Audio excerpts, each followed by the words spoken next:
बच्चों आज मैं आपको पढ़ाने जा रहा हूँ क्वाड्रिक इक्वेशन। क्लास 10th में ये चैप्टर नंबर 4 है। क्वाड्रिक इक्वेशन होती क्या है, पहले हम यहाँ पे समझेंगे कि a quadratic equation in the variable x is an equation of the form a x square plus b x plus c where a b and c are real number and a is equal to not zero. तो quadratic equation होती है जो उसको हम इस variable के रूप में लिखते हैं a x square plus b x plus c is equal to zero.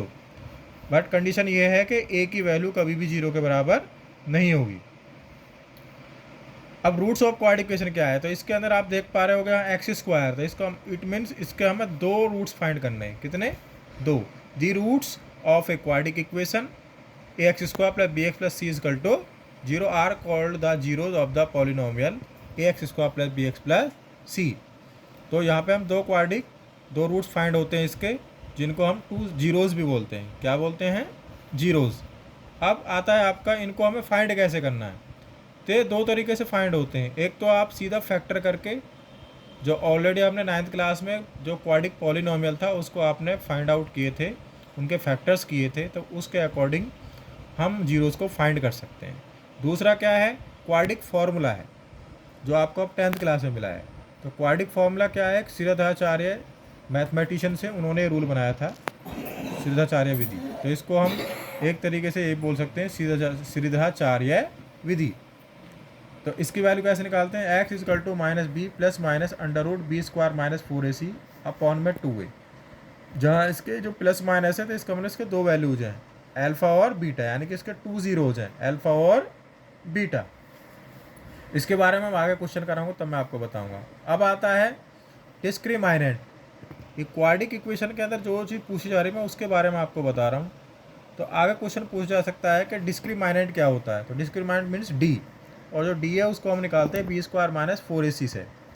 किससे निकालेंगे? B square minus 4ac। जो इक्वेशन आपको दी हुई है a x square plus b x plus c is equal to zero, और तो इसके अंदर जो ये डी है और डी की जो value B square minus 4ac है, इसको कहते हैं हम डिस्क्रिमिनेंट।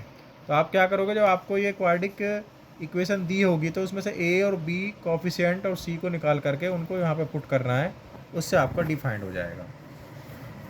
अब अगला पॉइंट क्या है? ये डिस्क्रिमिनेंट तो हमने फाइंड आउट कर लिया।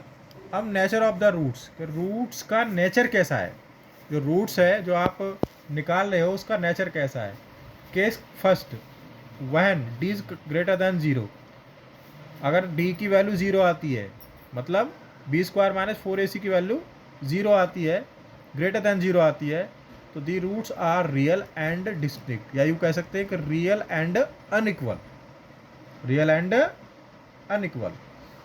केस सेकंड में क्या है? अगर डी की वैल्यू जीरो आती है, यानी कि बी स्क्वायर माइनस 4ac की वैल्यू जीरो आती है, तो रियल एंड इक्वल हो जाएंगे रूट्स। रूट्स कैसे हो जाएंगे? Real and equal. Case third, अगर डी की वैल्यू जीरो से कम आती है, मतलब निगेटिव में आंसर आता है, तो रूट्स आर इमेजनरी, यानी कि हैज़ नो रियल रूट्स। तो जो इक्वेशन है वो हैज़ नो रियल रूट्स। तो यहाँ तक हमने पढ़ा कि क्या क्या क्वाड्रिक इक्वेशन में आप पूछा जा सकता है। अब क्वेश्चन क्या क्या पूछे जा सकते हैं आपसे। जब आप क्वेश्चन करोगे तो आपको किस टाइप्स के क्वेश्चन आएंगे। तो सबसे पहला आएगा कि फैक्टराइज मेथड से आप जीरोज फाइंड कीजिए। Find zeros by factorisation method. फिर अगला क्वेश्चन आएगा find the zeros by quadric formula. या क्वेश्चन ये पूछा जा सकता है find the nature and solve the equation. या क्वेश्चन ये पूछा जा सकता है कि रूट्स आपको इक्वल दिए हुए हैं तो उसमें वैल्यू फाइंड करो के की, पी की।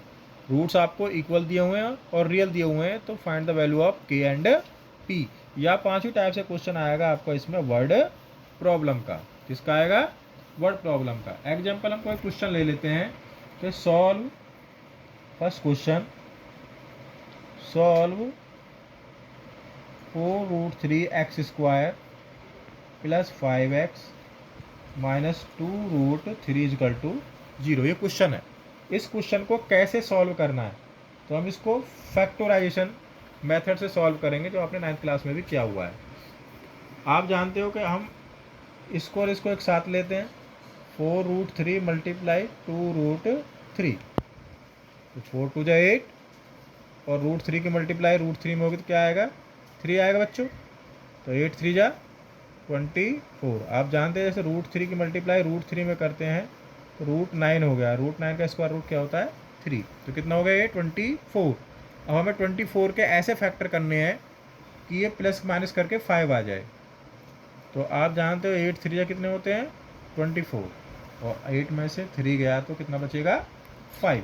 तो इसके फैक्टर हमने कर दिए 4 root 3 x square plus 8 minus 3 x 2 root 3 equal to 0। 4 root 3 x square plus 8 x minus 3 x minus 2 root 3 equal to 0। अब जिन्होंने नाइन्थ फैक्टर किए होंगे ये उसको समझ में आएगा, जिसे फैक्टर नहीं आते तो ये फिर फैक्टर भी समझ में नहीं आएगा, लेकिन नहीं भी आता तो आप नाइन्थ की प्रैक्टिस कर लें। अब यहाँ पे हमें कॉमन लेना है, जो आपने भी नाइन्थ क्लास में पढ़े थे कॉमन। तो कॉमन क्या हो गया, इसमें 4 हो गया और x हो गया। तो यहाँ बचा रूट 3 एक्स 4 2 जा 8। अब यही ब्रैकेट हमें आगे लाना है, माइनस ले लिया। और ये रूट अगर हमें रूट 3 एक्स प्लस 2 लाना है तो इसका मतलब 3 का मतलब क्या होता है रूट 3 तो रूट 3 कॉमन हो जाएगा। तो रूट 3 एक्स बचा और यहाँ पे 2 बचा, वो रूट 3 कॉमन हो गया। तो एक ब्रैकेट में क्या हो गया रूट 3 एक्स प्लस 2, और एक ब्रैकेट में आ गया बच्चों root 3 4 x minus root 3 equal to 0। तो if root 3 x plus 2 equal to 0, root 3 x equal to minus 2, तो एक्स की वैल्यू होगी -2 upon root 3। And 4x minus root 3 equal to 0, then 4x equal to root 3, तो x की value होगी root 3/4। इस प्रकार से हमने इसके दो वैल्यूज यानी कि दो जीरोस फाइंड कर लिए, x equal to -2 root 3 comma root 3/4। तो इस प्रकार से आप फैक्टोराइजेशन मेथड से सॉल्व कर सकते हो। अगली वीडियो में मैं जो आपके एनसीईआरटी बुक में पूरे एक्सरसाइज 4.1, 4.2, 4.3, 4.4 इस समय नए एडिशन में ख़त्म कर दी गई है, लेकिन फिर भी उससे रिलेटेड मैं क्वेश्चन आपको सॉल्व करके दे दूँगा। तो थैंक यू। वीडियो को लाइक करना ना भूलें, शेयर करना ना भूलें, क्योंकि 10th क्लास वाले बच्चों के लिए बहुत ही सरल शब्दों में मैं सब चैप्टर को लाने वाला हूँ। Thank you and wish you all the best.